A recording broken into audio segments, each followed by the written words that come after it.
I thought I knew my family, but one moment in their kitchen shattered everything. 2 months ago, I canceled my dream vacation, a 5-day getaway to an all-inclusive resort in Florida, planned with my best friends for over a year. I'd saved every dollar, worked overtime, and skipped nights out to make it happen. But my parents sat me down, their faces heavy, and said money was tight. They needed me to step up. My sister was drowning in childcare costs, and vacations just weren't responsible right now. So, I let my dream go. My friends went without me. Then, last week, while cleaning their kitchen and babysitting my nephew, I saw it, a thick envelope on the counter, half open, with a fancy cruise line logo. My heart sank as I pulled out the papers. A week-long Caribbean cruise for my parents, my brother, my sister, her husband, even their kids. My hands shook, my pulse pounded. They hadn't just lied, they'd planned it behind my back, picking dates they knew I couldn't take off work. The betrayal cut deep, like a knife twisting in my chest. How could they? Looking back,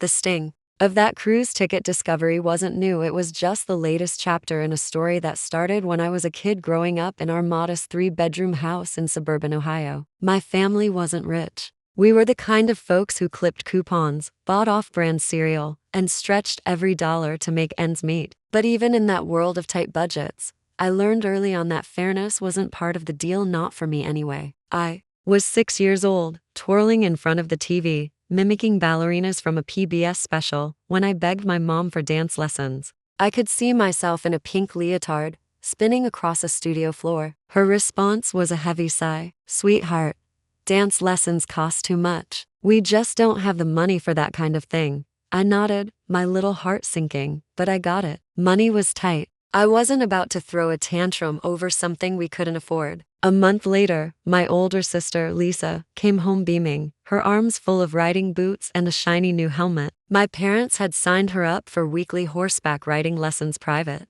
ones, no less. "It's an investment," my mom said, brushing off my confusion. "Lisa's passionate about it." I didn't ask why my passion for dance wasn't worth the same. I just swallowed the hurt and moved on. That pattern repeated itself like a song stuck on loop. When I was 12, I wanted a bike, not just any bike, but one I could ride to the park with my friends, maybe even race down the hill by the old oak tree. My brother, Brandon, got a brand new mountain bike for his birthday, a sleek blue model with thick tires and gears that clicked like a dream. I watched him ride circles around the driveway, grinning like he'd won the lottery. When I asked for one, my dad handed me his old bike, a rusted hand-me-down with a torn seat and brakes that squeaked like they were begging for mercy. "It's still good," he said, clapping me on the shoulder. "You don't want us to waste money, do you?" I shook my head, gripping the wobbly handlebars, and rode it anyway. Meanwhile, Brandon's bike gleamed in the garage, a constant reminder of the gap between us. It wasn't just about the bike, it was the message.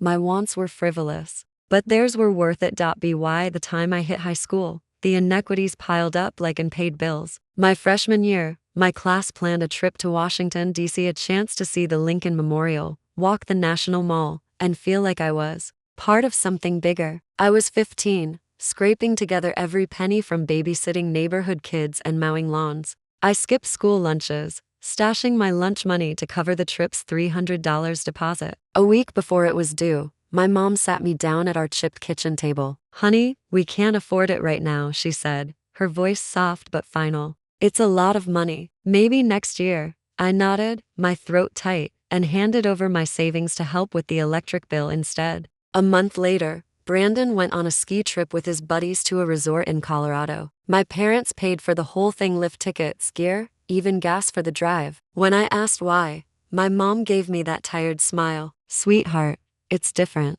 He needs this for his social life." My social life apparently wasn't worth the same investment. I stopped asking after that. In our family, I was the responsible one, the one who didn't need hand-holding. My parents called it independence, but it felt more like neglect. Lisa and Brandon got the spotlight, Lisa with her riding lessons, and later her dream wedding, fully funded by my parents down to the $5,000 venue and her lace dress. Brandon got bailed out of every bad decision, from credit card debt to wrecked cars. Me? I got a card for my high school graduation, a congratulations, scrawled in my mom's loopy handwriting, and nothing else. When I worked 2 jobs to put myself through community college, My parents nodded approvingly. "You're doing fine on your own," my dad said once, almost proud. "You don't need us like they do."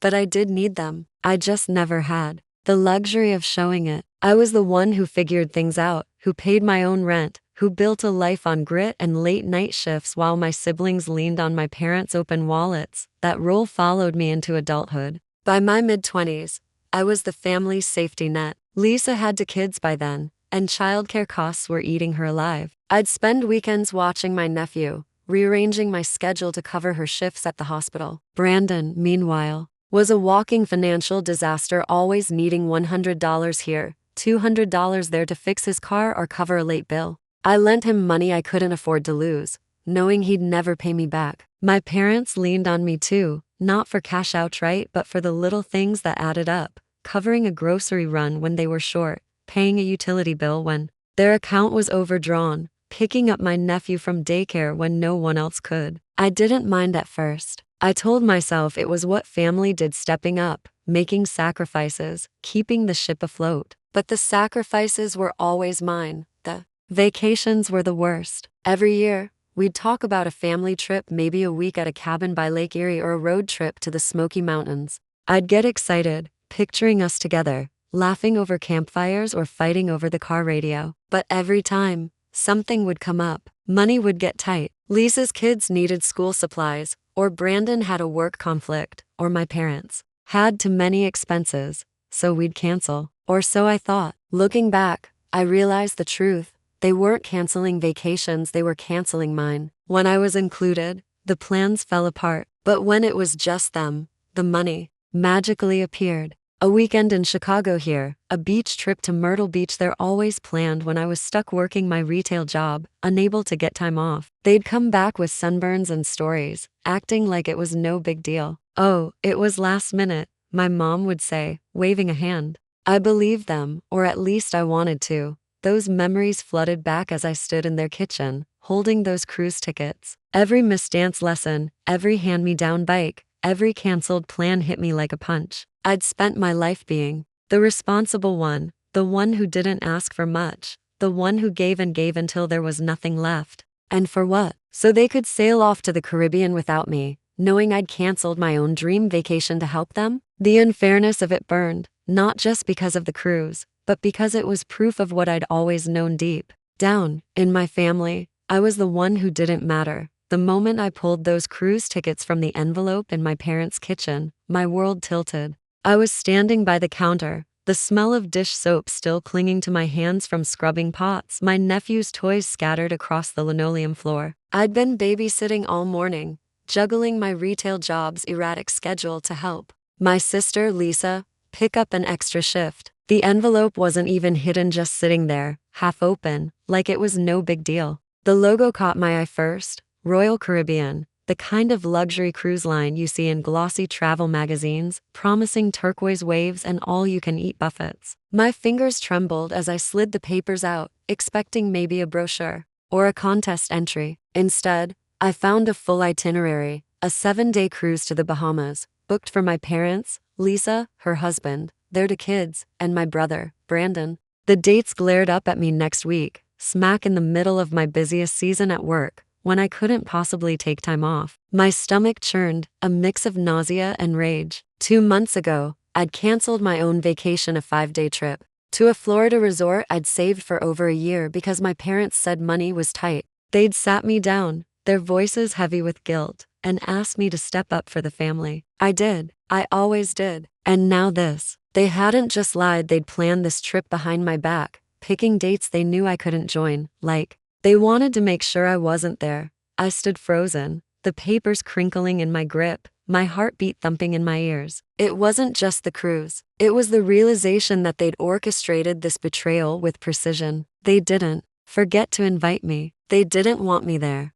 My whole life, I'd been the one who sacrificed babysitting, covering bills, lending money I couldn't spare while they leaned on me like I was their personal ATM. And now, they were sipping Mai Tais on a cruise ship while I was stuck scrubbing their dishes. The unfairness burned like a hot coal in my chest. I wanted to scream, to march into the living room and wave those tickets in their faces, demand answers. But as I heard my mom's footsteps coming down the hallway, humming some cheerful tune. Something in me shifted. Confronting them wouldn't change the past. It wouldn't undo the years of being pushed aside, of being told my needs didn't matter. Instead of exploding, I made a choice. I was done playing their game. I shoved the papers back into the envelope and stepped away from the counter just as my mom breezed into the kitchen. "Oh, honey, thanks for watching little Joey today," she said, grabbing a water bottle from the fridge, oblivious to the storm inside me. "You're a lifesaver." I forced a smile, my voice steady despite the chaos in my head. "No problem," I said, but the words felt hollow. She glanced at the clock, muttering something about errands, and left without a hint of guilt. I stood there, staring at the spot where the envelope lay, and decided I wasn't going to be their doormat anymore. For the first time, I saw my role in the family clearly, the reliable one, the one who always said yes, the one they counted on to fix their messes. And I was done. The first test came 2 days later. My sister called, her voice frantic. "Hey, can you watch the kids this weekend? I got called in for a shift, and I really need the money." Normally, I'd have dropped everything, rearranged my plans, and driven the 20 miles to her place. But this time, I felt the weight of those cruise tickets in my mind. "I can't," I said, my tone calm but firm. There was a long pause. "What?" she asked, like she hadn't heard me right. "I'm busy," I repeated. "Busy with what? You never have plans on weekends." Her words stung, not because they were mean, but because they were true or had been. I'd built my life around being available for them. "Not anymore," I said. "Sorry." I hung up before she could argue, my heart racing but steady with resolve. An hour later, my brother texted, asking for a $100 loan to fix his car, another routine request I'd always fulfilled. I stared at his message, picturing him on that cruise, laughing with the family while I was left behind. "Sorry," I replied. "Money's tight." The irony wasn't lost on me. He called immediately, his voice laced with disbelief. "Really? You're always good for it." I almost laughed. "Yeah, well, we all have to make sacrifices, right?" I said, echoing my mom's favorite line. He mumbled something about figuring it out and hung up, clearly thrown off. For the first time, I felt the power of saying no. It wasn't loud or dramatic, it was quiet, deliberate, and mine. Saying no to my sister and brother felt like cutting the strings of a puppet I hadn't realized I'd been all my life. For years, I'd been the one they called when they needed a babysitter, a loan, or a quick fix for their problems, and I'd always said yes, rearranging my life to keep theirs afloat. But after finding those cruise tickets, proof that they'd lied about our family's finances and left me out of their Caribbean getaway, something in me snapped. I wasn't going to be their safety net anymore. At first, they didn't notice the shift. They were too used to me being the reliable one, the one who never pushed back. But when I started saying no, the cracks in their world began to show. And they weren't ready for it. It started small, like ripples in a pond. Lisa called again a few days after I refused to babysit, her voice sharper this time, like she thought I'd been joking. "Hey, I really need you this weekend. The daycare's booked, and I can't miss work." I was sitting on my couch in my small Ohio apartment, the hum of the TV in the background, picturing her on that cruise ship while I'd been stuck scrubbing her dishes. "I'm busy," I said, my voice flat. "Busy with what?" she snapped, disbelief dripping from every word. "I've got my own life, Lisa," I replied. "Figure it out." The silence on the line was deafening. She wasn't used to this version of me, the one who didn't bend over backward to make her life easier. "Fine," she muttered and hung up, probably thinking I'd cave by the weekend. I didn't. Brandon was next, texting me about another small loan, 150 this time, for some vague car repair. I replied with 3 words, "Can't." "Money's tight." He didn't even call back, just sent a single question mark, like he couldn't believe I'd said no. Their confusion was palpable, like they'd walked into a familiar room and found the furniture rearranged. I'd always been the one to say yes, to drop everything, to sacrifice. Now, I was a stranger, and they didn't know what to make of it. The real test came when my mom called that night, her voice syrupy, sweet, the way it got when she wanted something. "Hey honey, is everything okay? You've been a little distant." I was sprawled on my couch, staring at the peeling paint on my apartment ceiling, the cruise tickets still burning in my mind. "I'm fine," I said, keeping my tone light, "just focusing on work." She paused, waiting for me to fill the silence like I usually did. I didn't. "Oh, good," she said, her voice faltering. You know, we missed you this past week. I nearly choked on my coffee. Missed me? They'd gone out of their way to plan a family vacation without me, picking dates they knew I couldn't take off from my retail job. That's funny, I said, letting the words hang. I didn't even know you were gone. The silence was heavy, sharp enough to cut glass. She cleared her throat, fumbling for a response, but I cut her off. Hope you had fun, I said, my voice casual, and hung up before she could reply. I wasn't yelling or accusing, I was letting her sit with the weight of her own lie. It felt good, like reclaiming a piece of myself I'd given away for too long. The confrontations escalated from there. A week later, my mom showed up at my apartment unannounced, a rare move for her.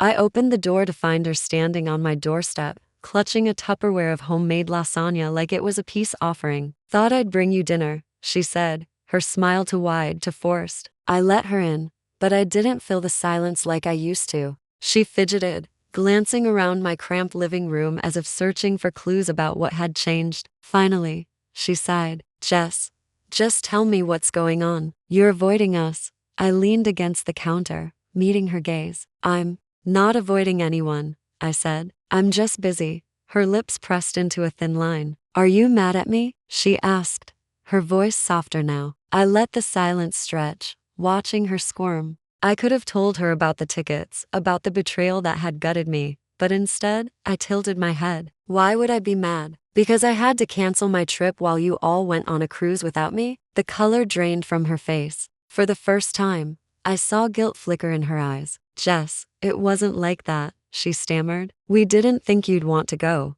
I smiled, not warmly. You didn't ask, I said. She opened her mouth, then closed it, floundering. For an excuse. I didn't let her off the hook. I let her sit in the discomfort, her usual tricks, fake concern, deflections falling flat. The next day, my dad showed up at my workplace, standing outside the glass doors of the strip mall store where I worked, his hands stuffed in his pockets. Typical. He'd never respected my boundaries. So why start now? I walked out, heading for my car, but he followed, calling my name. Jess, don't be like this, he said, his voice gruff. Your mom's worried sick. I unlocked my car door, not slowing down. Worried about what? I asked, turning to face him. That I finally caught on. His jaw tightened. You think we left you out on purpose? That's ridiculous. I leaned against my car, crossing my arms. You planned that cruise for when I couldn't take time off. That's not an accident, he scoffed, but it was weak. We didn't tell you because we knew you'd overreact.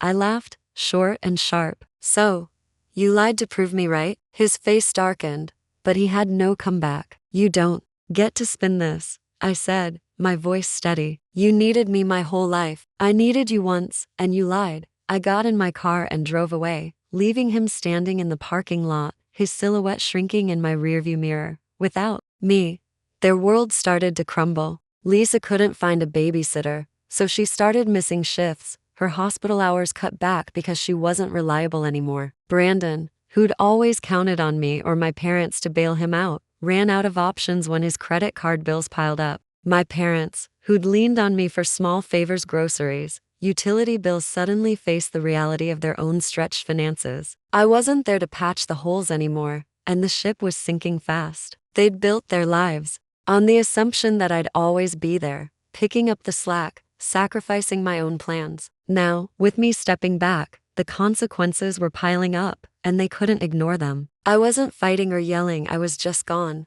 and that was enough to shake them to their core. I stood in my apartment, the silence heavy, after shutting the door on my mom's tear-streaked face. She'd come begging, saying they might lose their house, the one I grew up in, with its creaky porch and chipped paint. My family had burned through every lifeline, and I was their last resort. But I was done. I blocked Lisa's number, then Brandon's, then my parents, and left our family group chat, the one always buzzing with their demands. It felt like cutting the final thread tying me to their chaos. Without me, their world unraveled fast. Lisa's missed shifts cost her job stability. Brandon's debts piled up with no one to bail him out. My parents, drowning in mortgage payments, faced foreclosure. I'd spent years being their safety net, but now, I chose myself. When I said no to my mom that day, I felt free, like a weight lifted off my chest. Was I wrong to walk away? Could I have helped without losing myself? I'm still wrestling with that. What do you think? Drop a comment below, share your story, or tell me if I made the right call. And if this hit home, hit that subscribe button to join me for more real stories.